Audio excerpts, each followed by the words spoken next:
A'udzubillahi minasyaitonirrajim. Bismillahirrahmanirrahim. Assalamualaikum warahmatullahi wabarakatuh. Kembali lagi di channel Sampul Hitam. Untuk cerita kali ini, Mang Sukir akan melanjutkan cerita yang sebelumnya yang berjudul Kemaluan Membusuk Akibat Pesugihan Genderuwo.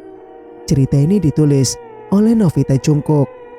Sebelum Mang Sukir melanjutkan cerita, Mang Sukir minta dukungan dari teman-teman. Bagi yang belum subscribe, untuk subscribe channel ini dan nyalakan notifikasinya agar teman-teman tidak ketinggalan cerita-cerita dari Mang Sukir. Dan tak usah berlama-lama, langsung saja kita ke ceritanya. Selamat mendengarkan. Terpaku tidak bisa bergerak, Laras melihat pria yang ia cintai sepenuh hatinya kini sedang dirantai besi panas membara. Tubuhnya juga penuh dengan luka yang darahnya telah mengering. Rama di antara hidup dan mati. Ia harus mempertanggungjawabkan kesalahannya karena sudah memuja iblis. Namun Rahmat belum mati. Beda halnya dengan Rusdi atau Dianti. Mereka memang sudah mati dan dikuburkan. Kenapa Kilauwu menculik Rahmat yang masih hidup dan menyandranya? Karena Kilauwu sangat tertarik kepada Laras yang berdarah manis. Wanita yang lahir di malam satu suro. Banyak para iblis yang mengincar darahnya Laras untuk hidup kekal mereka di alam astral. Pergi. Segera pergi dari sini, Laras. Rahmat menyuruh istrinya pergi dengan suara yang serak. Aku datang untuk menjemputmu, Mas. Ayo kita pergi bersama. Laras mendekati Rahmat yang dirantai. Tidak bisa, Ras. Jangan pertaruhkan hidupmu untukku. Biarlah Mas yang menanggung ini. Rahmat tidak ingin Laras celaka. Ketika Laras hendak melepaskan rantai yang membelenggu Rahmat, tubuhnya tersambar angin yang sangat dingin. Di belakangnya sudah berdiri Kilauwu yang tubuhnya tidak lengkap lagi. Ternyata genderuwo ini hampir musnah karena berulang kali kalah melawan Ustadz Ali. Ditambah ia juga terbakar dengan garam yang dilemparkan dengan Budila. Hanya dengan darah Laras ia bisa kembali sempurna. Baguslah kau datang sendiri, calon istriku. Kilauwu berkata dengan suara berat.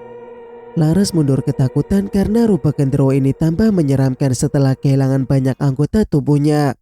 Tangannya tidak ada sebelah dan bagian dada bolong besar tembus ke belakang. Bahkan punggungnya juga terbakar habis. Oleh karena itu ia harus mendapatkan Laras secepatnya.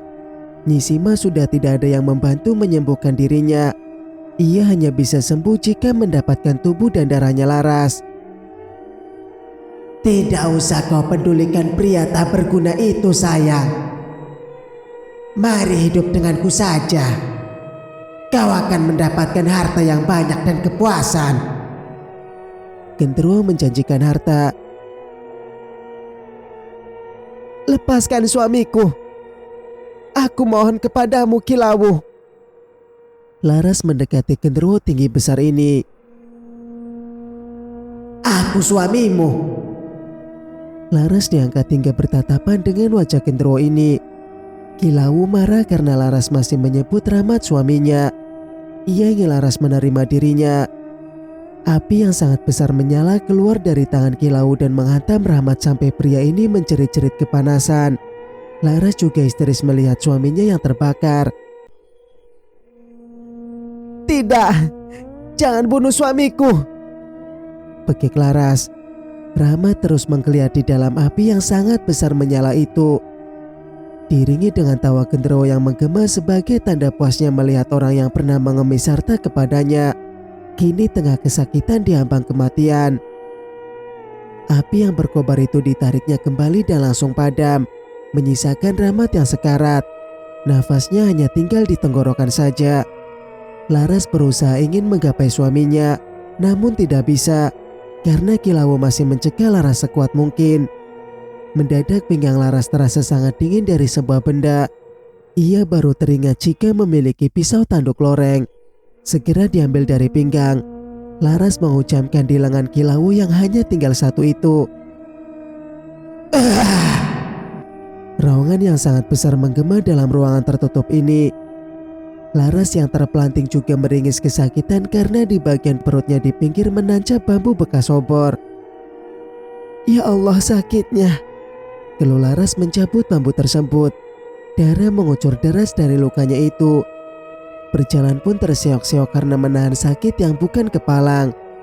Namun Laras tetap berusaha bangkit karena ingin memusnahkan kilauan. Efek tusukan pisau tanduk loreng ternyata sangatlah dahsyat. Karena kilauan terus menggerung kesakitan. Kesempatan ini Laras gunakan untuk menusuk bagian matanya yang berwarna merah itu. Saking besarnya tubuh kilauan, Laras sampai harus memanjat tubuh berbulu seperti kera itu. Musnahlah kau iblis jahanam! Pekik Laras membabi buta menghujam tubuh kilauan dengan pisau itu. Di saat air kilauan yang semakin menghilang karena bisa dibilang mati, ia masih sempat melemparkan Laras kembali dan menghantam tembok ruangan itu. Nafas Laras sangat sesak seakan mau mati. Apa aku juga akan mati di sini? Laras tidak bisa bergerak saking sakitnya. Kini ia hanya pasrah saja jika memang akan mati di sini. Mau bergerak sudah tak sanggup lagi. Hanya air mata yang menetes. Hati Laras sedih bercampur lega. Sedih karena harus meninggal di alam ini. Senang karena bisa bertemu sang suami di saat terakhirnya. Bangunlah nak. Kau pasti bisa. Ayah Laras kembali datang dalam bentuk bayang-bayang. Ayah, aku tidak kuat ya. Laras tersendat-sendat. Kau pasti kuat anakku. Jangan biarkan mereka memakan tubuhmu. Ayah Laras tidak mau jika anaknya menjadi santapan para iblis. Memang iblis dengan berbagai macam bentuk sedang menunggu kematiannya Laras. Mereka belum berani mendekat karena Laras masih bernafas dan pisau tanduk loreng ada dalam genggamannya. Mereka bisa celaka jika berdekatan dengan pisau keramat itu. Bangunlah anakku. Ayah yakin kamu pasti bisa. Ayah Laras kemudian menghilang. Sekuat tenaga Laras mencoba bangun untuk keluar dari tempat ini dan bisa membawa suaminya yang sedang sekarat pula. Rahmat yang tubuhnya kosong berusaha untuk mendekati istrinya. Namun sejengkal pun ia tidak bisa bergerak. Hanya matanya yang bergerak liar ke sana kemari. Laras menahan sakit pada perutnya dan masih terus mengeluarkan darah. Ya Allah. Laras menyandarkan tubuhnya agar tidak ambruk lagi. Loreng berubah wujud menjadi harimau kembali dan mendusa Laras agar wanita ini tidak tumbang. Walau Loreng kelihatannya jinak kepada dirinya, Laras tetap takut jika dimakan karena kondisinya yang sedang mengeluarkan darah banyak. Namun ternyata harimau ini niatnya sangat baik. Ia malah membantu Laras untuk membawa Rahmat. Ia membawa Rahmat menggunakan mulutnya dan mengajak Laras segera keluar. Bangunan mulai bergetar karena pemiliknya sudah musnah. Laras sudah ketinggalan jauh oleh Loreng. Ia berjalan naik tangga dengan susah payah karena menahan sakit. Hingga ia ambruk berlutut tak kuat untuk berjalan lagi keluar dari istana kilauan. Pasrah dan juga putus asa yang kini Laras rasakan. Mau beranjak pergi agar tidak tertimbun bangunan pun ia sudah tak sanggup lagi. Seolah kakinya terpaku pada lantai. Hanya doa kepada Allah agar dosanya diampuni. Laras memejamkan mata. Mbak Laras. Sebuah suara meneriaki namanya dari ujung tangga atas. Laras tersentak membuka mata dan melihat Nino berdiri di atas sana dan melambai-lambaikan tangannya. Ayo cepat Mbak Laras. Kita bisa tertimbun bangunan. Pekik Nino. Kamu bisa datang ke sini, Noh? Laras bertanya heran. Pria yang sudah Laras anggap seperti adiknya ini memapa Laras naik. Mereka berjalan agak lambat karena Laras tertatih-tatih menahan sakit pada perutnya yang tertusuk bambu. Laras! Suara yang amat Laras kenali memanggilnya dari belakang. Laras menoleh tak percaya pada penglihatannya. Rahmat berdiri di atas runtuhan dengan tubuh yang sehat dan bugar. Sama sekali tidak terbakar seperti yang Loreng bawa tadi. Kemarilah istriku. Kenapa kau meninggalkan Mas? Rahmat memanggil istrinya agar mendekat. Mas Rahmat. Tidak Mbak, itu bukan Mas Rahmat. Nino mencekal erat lengannya Laras. Aku suamimu Laras. Kemarilah sayang. Rahmat terus berusaha agar Laras datang padanya. Karena Laras yang gamang dan seolah malah percaya dengan hantu Rahmat, Nino mengambil garam dari kantong hitam dan membacakan Al-Fatihah sebanyak 3 kali. Sosok jin yang menyerupai Rahmat terbakar habis oleh garam itu. Nino memang sudah dipesan oleh Ustadz Ali jika nanti di sini pasti akan banyak gangguan. Karena bukan hanya Kilau saja yang menginginkan darah manis milik Laras. Ustadz Ali tidak bisa menjemput Laras karena ia harus menahan pintu yang menghubungkan 2 dunia ini. Kilau sengaja mengundang Laras di siang hari agar Laras terjebak di sana jika Gendro itu kalah. Saat malam Laras ke sana, ia akan bisa menemukan jalan pulang ketika matahari terbit. Namun jika Laras menunggu 1 hari 1 malam di sana, sudah bisa dipastikan Laras tidak akan kuat menahan gangguan para jin. Aku tidak kuat lagi, Noh. Laras tak sanggup berjalan. Nino berjongkok dan menggendong Laras di punggungnya.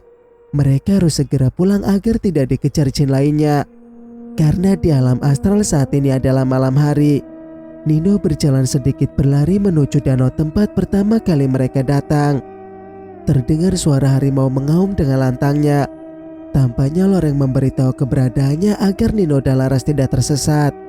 Sementara itu Ustadz Ali terus berusaha menahan pilu sampai mereka bisa keluar. Mungkin orang biasa melihatnya sedang duduk memejamkan mata. Namun sungguh Ustadz Ali sedang berusaha keras agar pintu tetap terbuka. Dan juga ia harus menghalau para jin yang akan keluar dari alam astral ini. Akhirnya Nino berhasil menemukan loreng yang sudah di pinggir tebing. Loreng melompat lebih dulu ke dalam danau yang airnya berwarna hitam itu. Mas Nino. Suara lembut menyapa Nino yang akan loncat. Dia adalah Sarah yang memanggil Nino. Wajah cantiknya terlihat pucat pasi. Ia mendekat bagaikan angin kepada Nino yang melongo. Aku ada di sini, Mas. Kenapa kamu ingin cepat pulang? Sarah berdiri di hadapan Nino. Benarkah kau Sarah? Nino tak percaya pada penglihatannya. Iya Mas, ini aku. Tidakkah kau merindukanku, Mas? Kemarilah bersamaku. Laras mengajak Nino. Bagaikan kerbau yang dicocok hidungnya dan mungkin saja Nino terkena pengaruh dari jin Sarah. Nino melemparkan Laras ke tanah dan memeluk Sarah dengan perasaan rindu. Mari hidup bersamaku, Mas. Sarah mengelus wajah Nino. Sarah, Mas sangat merindukanmu. Mata Nino meremang karena ia memang sangat merindukan gadis ini. Mulai sekarang kita tidak akan terpisah lagi. Aku akan hidup bersamamu, janji Sarah. Melihat Nino yang terbuai dengan jin itu, sesungguhnya Sarah adalah jin yang sangat menyeramkan. Ia bisa disebut wewe gombel dengan payudara yang menggelantung sampai ke perutnya. Taring juga menghiasi bibirnya yang tampak memble. Susah payah Laras bangkit untuk mengambil kantong hitam yang ada di pinggang Nino. Karena perut Laras terus mengucurkan darah segar dan itu yang memicu para jin mendekat kepadanya. Laras berhasil mengambil kantong hitam mengambil isinya. Ia mengambil garam dan melemparkannya pada Sarah. Panas! Pekik Sarah yang terbakar api berwarna biru. Tentu saja Nino sangat syok ketika Sarah berubah ke bentuk aslinya yang sangat menyeramkan. Laras bergegas menarik Nino untuk menceburkan diri ke dalam danau itu. 2 anak manusia ini masuk ke dalam danau dan tenggelam di dalam sana. Ketika mata mereka terbuka kembali, mereka sudah ada di dunia nyata. Nino yang berbaring di sofa, dan Laras yang tergolek di atas kursi goyang. Lukanya sudah diperban oleh Ustadzah Zahra. Ia berusaha bangun karena ingat dengan suami yang sudah berhasil ia selamatkan. Tak peduli pada perutnya yang berdenyut nyeri bukan kepalang. Mas Rahmat, Hati orang yang melihat Laras merangkak mendatangi suaminya yang dibaringkan di atas kain jarik yang sangat terluka. Terlebih Budila yang tahu bahwa Laras memang sangat mencintai suaminya. "Mas, maafkan aku, Mas. Mas Rahmat." Laras menggerung melihat kondisi suaminya yang kosong karena tadi dibakar oleh apinya Kilau. "Ya Allah, Laras." Basri berjongkok menutup mukanya karena tak kuasa menahan kesedihan ini. Mereka semua meneteskan air mata melihat Laras yang sangat terluka karena suaminya. Sesungguhnya Laras merasa amat berdosa kepada Rahmat. Penyesalan ketika dulu ia memaki Rahmat ketika dipecat kerja. Itulah yang membuat Rahmat gelap mata dan melakukan pesugihan. Ia merasa bersalah karena telah menjerumuskan suaminya. "Mas Rahmat, maafkan aku, Mas." Pekik Laras memeluk erat jasad suaminya. "Istighfar, Dek Laras. Semua akan kembali kepada Yang Kuasa." Ustazah Zahra berusaha menenangkan Laras. Laras tahu bahwa semuanya akan kembali kepada Allah. Namun Laras takut bila suaminya akan mendapat siksa yang pedih di akhirat nanti karena sudah menyekutukan Allah. "Apa dosa suamiku bisa diampuni, Ustazah?" Laras terisak-isak. "Itu semua rahasia Allah, Dek Laras. Kita doakan saja semoga Allah mengampuni segala dosanya almarhum semasa hidupnya," ucap Ustazah Zahra. Ustadz Ali menatap kepada Laras yang masih sangat mencintai suaminya. Betapa besar cinta wanita ini kepada suaminya. Singkat cerita, sebulan sejak kematian Rahmat yang sangat menyesakan bagi hati Laras, ia telah hidup menjanda dan berjuang untuk mencari makan dengan cara halal. Tak lupa ia juga masih menanggung sang ibu, walau tidak sepenuhnya karena Budila punya pensiunan dari ayah Laras. Suatu hari rumah Laras kedatangan Ustadz Ali dengan keluarga yang lain juga. Laras agak bingung karena ia sudah lama tidak berurusan dengan Ustadz Ali semenjak gangguan mistis dalam hidupnya menghilang. "Maaf Mbak Laras, saya datang membawa keluarga yang lain tanpa memberitahu." Ustadz Ali membuka suara. "Iya Ustadz, kalau boleh tahu ada perlu apa?" tanya Laras hati-hati. Abah diberdiam sebentar karena ia ditugaskan untuk melamar janda yang baru 1 bulan ditinggal suaminya. Takut bila Laras malah tersinggung dan marah. "Saya datang sebagai wali orang tua Ali. Maksud kedatangan saya ialah ingin melamar Anda, Mbak Laras," ucap Abah Adi. "Hah?" Melongo Laras karena dilamar secara mendadak seperti ini. Ditatapnya Ustadz Ali yang menundukkan pandangannya tidak mau melihat wanita yang belum menjadi muhrimnya. "Bukannya kurang ajar Mbak Laras. Namun lorenglah yang memilih sampean untuk menjadi istri adik saya Ali," jelas Abah Adi. "Harimau loreng itu?" tanya Laras. "Benar Mbak.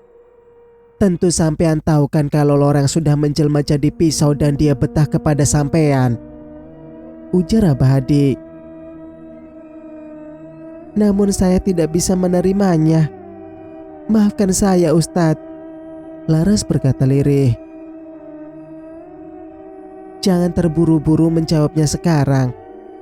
Saya akan memberi waktu untuk memikirkannya." Ustadz Ali membuka suara. Budila mengajak putrinya ke belakang dulu untuk berbicara. Para tamu menunggu di luar dengan sabarnya dan berharap Laras akan menerima lamaran ini. "Kenapa Bu?" Laras menatap ibunya. "Ibu tahu kamu belum bisa melupakan Rahmat, Ras. Namun kamu juga butuh sosok suami," ujar Budila. "Tidak untuk sekarang Bu. Mas Rahmat baru 1 bulan. Aku akan sangat keterlaluan jika menikah sekarang," tolak Laras langsung. "Maka dari itu kamu tolong dengarkan ucapan ibu dulu, Ras. Kita bisa meminta Ustadz Ali menunggu sampai waktu yang kamu tentukan. ujar Budila. Merenung Laras mendengar ucapan ibunya. Jauh di dalam hati ia tidak ingin menikah lagi. Cukup saja kisah cintanya dengan Rahmat. Akhirnya Laras duduk kembali di hadapan para tamunya. Jika kalian melamarku karena pisau ini, saya mengembalikannya, Ustadz. Mohon maaf karena saya menolak lamaran ini, tegas Laras menyerahkan pisau. Ustadz Ali kaget juga karena Laras langsung menolaknya. Padahal sejujurnya ia berharap Laras akan meminta waktu saja. Saya tidak bisa menerima cinta dari pria lain lagi, Ustadz. Hati saya sudah cukup untuk Mas Rahmat. Maaf karena saya menyakiti perasaan sampean, ujar Laras. Tolong pikirkan lagi, Mbak Laras. Walau kami harus menunggu setahun atau 2 tahun, bujuk Abadi. Laras dengan kekeh menggelengkan kepalanya.